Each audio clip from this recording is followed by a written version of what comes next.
ओम शांति। ਅੱਜ ਦੇ ਬਾਬਾ ਦੇ 15/10/2020 ਦੇ ਮਹਾਵਚਨ। ਬਾਬਾ ਨੇ ਅੱਜ ਬੱਚਿਆਂ ਨੂੰ ਕਿਹਾ, ਮਿੱਠੇ ਬੱਚੇ, ਨਾਜ਼ੁਕਪਣਾ ਵੀ ਦੇ ਅਭਿਮਾਨ ਹੈ। ਰੁੱਸਣਾ, ਰੋਣਾ, ਇਹ ਸਾਰੇ ਆਸੁਰੀ ਸੰਸਕਾਰ ਤੁਹਾਡੇ ਬੱਚਿਆਂ ਵਿੱਚ ਨਹੀਂ ਹੋਣੇ ਚਾਹੀਦੇ। ਦੁੱਖ ਸੁੱਖ, मान अपमान सब कुछ सहन करना है।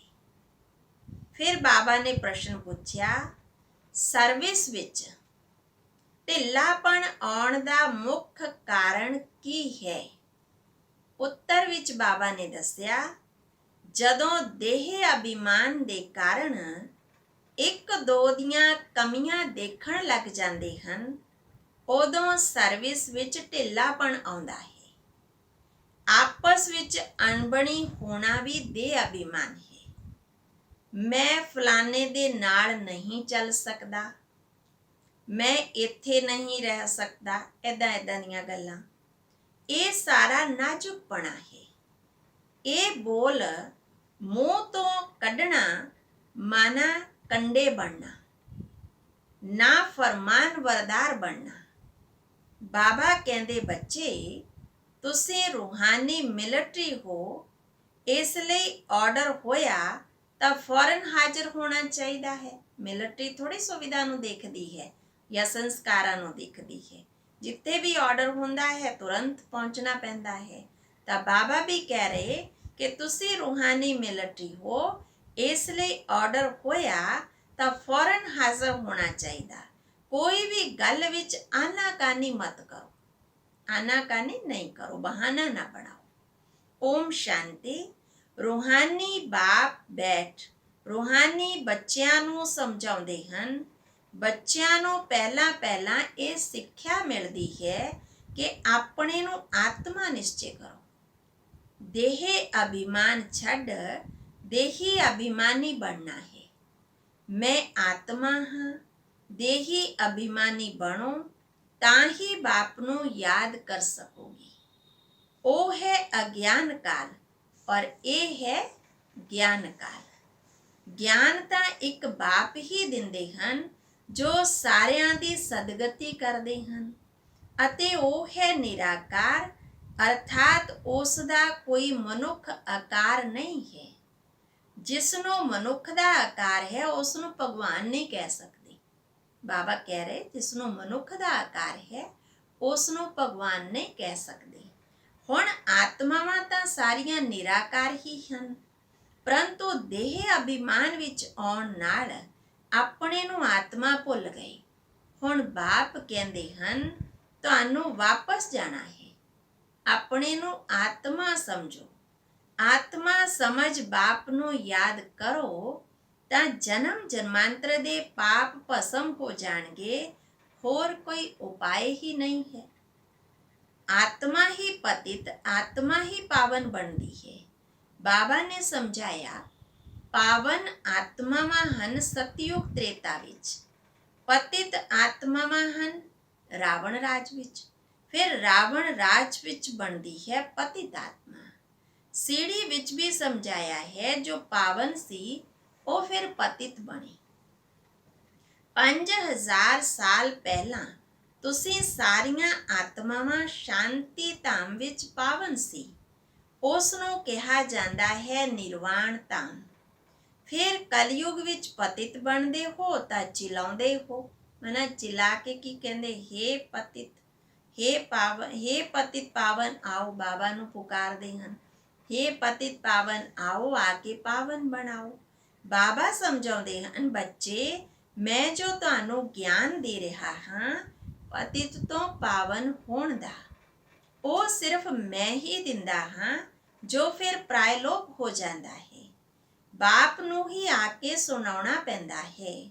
इत्थे मनुखा ने अथाह शास्त्र बनाए हन, ढेर शास्त्र बनाए हन। सतयुग विच कोई शास्त्र हुंदा ही नहीं। ਉੱਥੇ ਭਗਤੀ ਮਾਰਗ ਰਿੰਚਕ ਵੀ ਨਹੀਂ ਹੈ।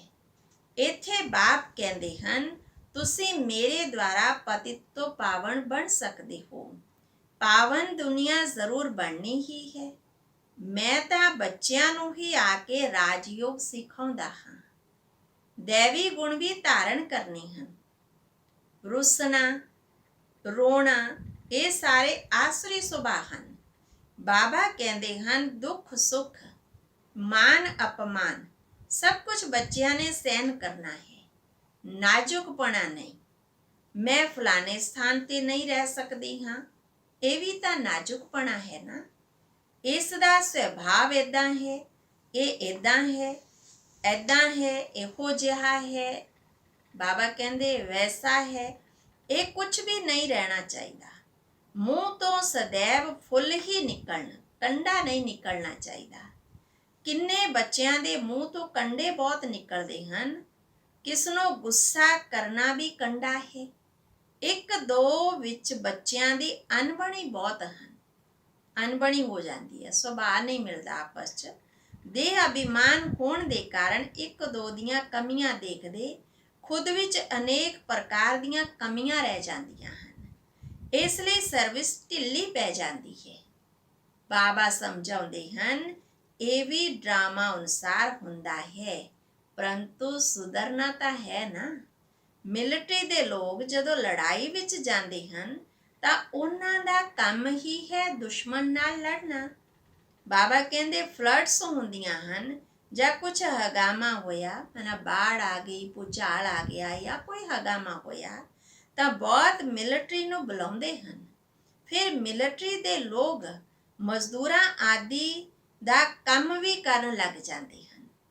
ਬੇਸ਼ੱਕ ਉਹਨਾਂ ਨੂੰ ਕਿੰਨਾ ਵੀ ਮੁਸ਼ਕਲ ਕੰਮ ਹੋਵੇ ਉਹ ਕਰਨਾ ਹੈ। ਗਵਰਨਮੈਂਟ ਮਿਲਟਰੀ ਨੂੰ ਆਰਡਰ ਕਰਦੀ ਹੈ ਇਹ ਮਿੱਟੀ ਸਾਰੀ ਭਰੋ। ਹੁਣ ਕੋਈ ਨਾ ਆਇਆ ਤਾਂ ਮੂੰਹ ਗੋਲੀ ਵਿੱਚ ਮੂੰਹ ਹੈ ਉਹਨਾਂ ਦਾ, ਇੱਕਦਮ ਸ਼ੂਟ ਕਰ ਦਿੰਦੇ ਹਨ। ਗਵਰਨਮੈਂਟ ਦਾ ਆਰਡਰ ਮੰਨਣਾ ਹੀ ਪਵੇ। ਬਾਬਾ ਕਹਿੰਦੇ ਤੁਸੀਂ ਵੀ ਸੇਵਾ ਲਈ ਬੰਨੇ ਹੋਏ ਹੋ ਨਾ। ਬਾਬਾ ਜਿੱਥੇ ਵੀ ਸੇਵਾ ਤੇ ਜਾਣ ਲਈ ਬੁਲਾਵੇ ਝਟ ਹਾਜ਼ਰ ਹੋਣਾ ਚਾਹੀਦਾ ਹੈ। ਨਹੀਂ ਮਿਲਟਰੀ ਨਹੀਂ ਕਹਾਂਗੇ, ਫਿਰ ਦਿਲ ਤੇ ਨਹੀਂ ਚੜ ਸਕਦੀ। ਤੁਸੀਂ ਬਾਪ ਦੇ ਮਦਦਗਾਰ ਹੋ, ਸਾਰਿਆਂ ਨੂੰ ਪੈਗਾਮ ਦੇਣਾ ਹੈ, ਸਨੇਹਾ ਦੇਣਾ ਹੈ। ਹੁਣ ਸਮਝੋ ਕਿਤੇ ਵੱਡਾ ਮਿਊਜ਼ੀਅਮ ਖੋਲਦੇ ਹੋ, ਕਹਿੰਦੇ ਹੋ 10 ਮੀਲ ਦੂਰ ਹੈ, ਸਰਵਿਸ ਤੇ ਜਾਣਾ ਪਵੇਗਾ ਨਾ। ਖਰਚੇ ਦਾ ਖਿਆਲ ਥੋੜੀ ਕਰਨਾ ਚਾਹੀਦਾ ਹੈ। ਵੱਡੇ ਤੋਂ ਵੱਡੀ ਗਵਰਨਮੈਂਟ ਬੇਹੱਦ ਦੇ ਬਾਪ ਦਾ ਆਰਡਰ ਮਿਲਿਆ ਹੈ, ਜਿਸ ਦਾ ਰਾਈਟ ਹੈਂਡ ਫਿਰ ਧਰਮਰਾਜ ਵੀ ਹੈ। ਉਸ ਦੀ ਸ਼੍ਰੀਮਤ ਤੇ ਨਾ ਚੱਲਣ ਨਾਲ ਫਿਰ ਗਿਰ ਜਾਂਦੇ ਹੋ। ਸ਼੍ਰੀਮਤ ਕਹਿੰਦੀ ਹੈ ਆਪਣੀਆਂ ਅੱਖਾਂ ਨੂੰ ਸਿਵਲ ਬਣਾਓ, ਨਿਰਵਿਕਾਰੀ ਦ੍ਰਿਸ਼ਟੀ ਰੱਖੋ। ਕਾਮ ਤੇ ਜੀਤ ਪਾਉਣ ਦੀ ਹਿੰਮਤ ਰੱਖਣੀ ਚਾਹੀਦੀ ਹੈ। ਬਾਬਾ ਦਾ ਇਹ ਹੁਕਮ ਹੈ। ਜੇ ਨਹੀਂ ਤੁਸੀਂ ਮੰਨੋਗੇ ਤਾਂ ਇੱਕਦਮ ਚਕਨਾਚੂਰ ਹੋ ਜਾਵੋਗੇ। 21 ਜਨਮਾਂ ਦੀ ਰਾਜਾਈ ਵਿੱਚ ਰੌਲਾ ਪੈ ਜਾਵੇਗਾ। ਫਿਰ ਬਾਬਾ ਨੇ ਅੱਗੇ ਕਿਹਾ ਕਿ ਉਥਾਨ ਅਤੇ ਪਤਨ ਦੀ ਸੀੜੀ ਬਹੁਤ ਅੱਛੀ ਹੈ, ਤਾਂ ਜੋ ਵੀ ਮਨੁੱਖ ਦੀਆਂ ਅੱਖਾਂ ਨਹੀਂ, ਬਾਬਾ ਕਹਿੰਦੇ ਤਾਂ ਵੀ ਮਨੁੱਖਾਂ ਦੀਆਂ ਅੱਖਾਂ ਨਹੀਂ ਖੁੱਲ੍ਹਦੀਆਂ ਹਨ। ਮਾਇਆ ਦੇ ਨਸ਼ੇ ਵਿੱਚ ਇੱਕਦਮ ਚਕਨਾਚੂਰ ਹਨ। ਗਿਆਨ ਦਾ ਨਸ਼ਾ ਬਹੁਤ ਦੇਰ ਨਾਲ ਚੜ੍ਹਦਾ ਹੈ। ਪਹਿਲਾਂ ਤਾਂ ਦੇਵੀ ਗੁਣ ਵੀ ਚਾਹੀਦੇ ਹਨ। ਬਾਪ ਦਾ ਕੋਈ ਵੀ ਆਰਡਰ ਹੋਇਆ ਤਾਂ ਉਸ ਵਿੱਚ ਆਨਾਕਾਨੀ ਨਹੀਂ ਕਰਨੀ ਹੈ। ਮੈਂ ਨਹੀਂ ਇਹ ਕਰ ਸਕਦਾ, ਇਸ ਨੂੰ ਕਿਹਾ ਜਾਂਦਾ ਹੈ ਨਾ ਫਰਮਾਨ ਵਰਦਾਰ। ਸ਼੍ਰੀਮਤ ਮਿਲਦੀ ਹੈ ਏਦਾਂ ਕਰਨਾ ਹੀ ਹੈ ਤਾਂ ਸਮਝਣਾ ਚਾਹੀਦਾ ਹੈ ਕਿ ਸ਼ਿਵ ਬਾਬਾ ਦੀ ਸ੍ਰੇਸ਼ਟ ਮੱਤ ਹੈ। ਉਹ ਹੈ ਹੀ ਸਦਗਤੀ ਦਾਤਾ ਕਦੇ ਉਲਟੀ ਮੱਤ ਨਹੀਂ ਦੇਣਗੇ। ਬਾਬਾ ਕਹਿੰਦੇ ਮੈਂ ਇਸ ਦੇ ਬਹੁਤ ਜਨਮਾਂ ਦੇ ਅੰਤ ਵਿੱਚ ਪ੍ਰਵੇਸ਼ ਕਰਦਾ ਹਾਂ। ਬਾਪ ਸਮਝਾਉਂਦੇ ਹਨ ਦੁਨੀਆ ਵਿੱਚ ਸਾਰੇ ਮਨੁੱਖ ਹਨ ਦੇ ਅਭਿਮਾਨੀ। ਮੈਂ ਆਤਮਾ ਹਾਂ ਇਹ ਕੋਈ ਨਹੀਂ ਜਾਣਦੇ। ਬਾਬਾ ਕਹਿੰਦੇ ਹਨ ਕਿਸ ਦੀ ਵੀ ਆਤਮਾ ਲੀਨ ਨਹੀਂ ਹੁੰਦੀ। ਤੁਸੀਂ ਬੱਚੇ ਹੁਣ ਤੁਸੀਂ ਬੱਚਿਆਂ ਨੂੰ ਸਮਝਾਇਆ ਜਾਂਦਾ ਹੈ ਦੁਸ਼ਹਿਰਾ ਦੀਵਾਲੀ ਕੀ ਹੈ, ਮਨੁੱਖ ਤਾਂ ਜੋ ਪੂਜਾ ਆਦਿ ਕਰਦੇ ਹਨ ਉਹ ਸਾਰੀ ਅੰਧ ਵਿਸ਼ਵਾਸ ਨਾਲ, ਜਿਸ ਨੂੰ ਗੁੱਡੀਆਂ ਦੀ ਪੂਜਾ ਕਿਹਾ ਜਾਂਦਾ ਹੈ, ਪੱਥਰ ਪੂਜਾ ਕਿਹਾ ਜਾਂਦਾ ਹੈ। ਹੁਣ ਤੁਸੀਂ ਪਾਰਸ ਬੁੱਧੀ ਬਣਦੇ ਹੋ ਤਾਂ ਪੱਥਰ ਦੀ ਪੂਜਾ ਨਹੀਂ ਕਰ ਸਕਦੇ ਹੋ। ਚਿੱਤਰਾਂ ਵਿੱਚ ਪਹਿਲਾਂ ਜਾ ਕੇ ਮੱਥਾ ਟੇਕਦੇ ਸੀ ਕਿਉਂਕਿ ਕੁਝ ਵੀ ਸਮਝਦੇ ਨਹੀਂ ਸੀ। ਕਹਿੰਦੇ ਵੀ ਹਨ ਗਿਆਨ, ਭਗਤੀ ਅਤੇ ਵੈਰਾਗ। ਗਿਆਨ ਅੱਧਾ ਕਲਪ ਚੱਲਿਆ, ਫਿਰ ਭਗਤੀ ਸ਼ੁਰੂ ਹੋਈ। ਹੁਣ ਤੁਹਾਨੂੰ ਗਿਆਨ ਮਿਲਦਾ ਹੈ ਤਾਂ ਭਗਤੀ ਤੋਂ ਵੈਰਾਗ ਆ ਜਾਂਦਾ ਹੈ। ਇਹ ਦੁਨੀਆ ਹੀ ਬਦਲਦੀ ਹੈ। ਕਲਯੁਗ ਵਿੱਚ ਭਗਤੀ ਹੈ, ਸਤਯੁਗ ਵਿੱਚ ਭਗਤੀ ਹੁੰਦੀ ਨਹੀਂ। ਉੱਥੇ ਹੈ ਹੀ ਸਾਰੇ ਪੂਜਨੀਏ। ਬਾਬਾ ਕਹਿੰਦੇ ਬੱਚੇ ਤੁਸੀਂ ਮੱਥਾ ਕਿਉਂ ਟੇਕਦੇ ਹੋ? ਅੱਧਾ ਕਲਪ ਤੁਸੀਂ ਮੱਥਾ ਵੀ ਘਿਸਾਇਆ, ਪੈਸੇ ਵੀ ਗਵਾਏ, ਮਿਲਿਆ ਤਾਂ ਕੁਝ ਵੀ ਨਹੀਂ। ਮਾਇਆ ਨੇ ਇੱਕਦਮ ਮੱਥਾ ਹੀ ਮੋੜ ਲਿਆ, ਕੰਗਾਲ ਬਣਾ ਦਿੱਤਾ। ਤਾਂ ਬਾਬਾ ਆ ਕੇ ਹੁਣ ਸਾਰਿਆਂ ਦਾ ਮੱਥਾ ਠੀਕ ਕਰ ਦਿੰਦੇ ਹਨ। ਬਿਲਕੁਲ ਸਿੰਪਲ ਰੀਤੀ ਬੈਠ ਕੇ ਬਾਬਾ ਕਹਿੰਦੇ ਸਾਰਿਆਂ ਨੂੰ ਹੌਲੀ ਹੌਲੀ ਸਮਝਾਉਣਾ ਚਾਹੀਦਾ ਹੈ। ਜੋ ਦੇਹੀ ਅਭਿਮਾਨੀ ਹੋਣਗੇ ਉਹ ਚੰਗਾ ਸਮਝਾ ਸਕਣਗੇ। ਅੱਛਾ, ਫਿਰ ਬਾਬਾ ਨੇ ਯਾਦ ਪਿਆਰ ਦਿੱਤੀ। ਮਿੱਠੇ ਮਿੱਠੇ ਸਿੱਕੀ ਲਦੇ ਬੱਚਿਆਂ ਪ੍ਰਤੀ ਮਾਤ ਪਿਤਾ ਬਾਪ ਦਾਦਾ ਦਾ ਯਾਦ ਪਿਆਰ ਅਤੇ ਗੁੱਡ ਮਾਰਨਿੰਗ। ਰੂਹਾਨੀ ਬਾਪ ਦੀ ਰੂਹਾਨੀ ਬੱਚਿਆਂ ਨੂੰ ਨਮਸਤੇ। ਧਾਰਨਾ ਲਈ ਮੁੱਖ ਸਾਰ ਹੈ। ਪਹਿਲਾ ਹੈ ਬਹੁਤ ਮਿੱਠੇ, ਸ਼ਾਂਤ, ਅਤੀ ਮਿੱਠੇ ਸੁਭਾਅ ਵਾਲਾ ਬਣਨਾ ਹੈ। ਕਦੇ ਵੀ ਕ੍ਰੋਧ ਨਹੀਂ ਕਰਨਾ ਹੈ। ਆਪਣੀਆਂ ਅੱਖਾਂ ਨੂੰ ਬਹੁਤ ਬਹੁਤ ਸਿਵਲ ਮਨਾ ਨਿਰਵਿਕਾਰੀ ਸ਼ੁੱਧ ਬਣਾਉਣਾ ਹੈ। ਦੂਜਾ, ਬਾਬਾ ਜੋ ਹੁਕਮ ਕਰੇ ਉਸ ਨੂੰ ਤੁਰੰਤ ਮੰਨਣਾ ਹੈ।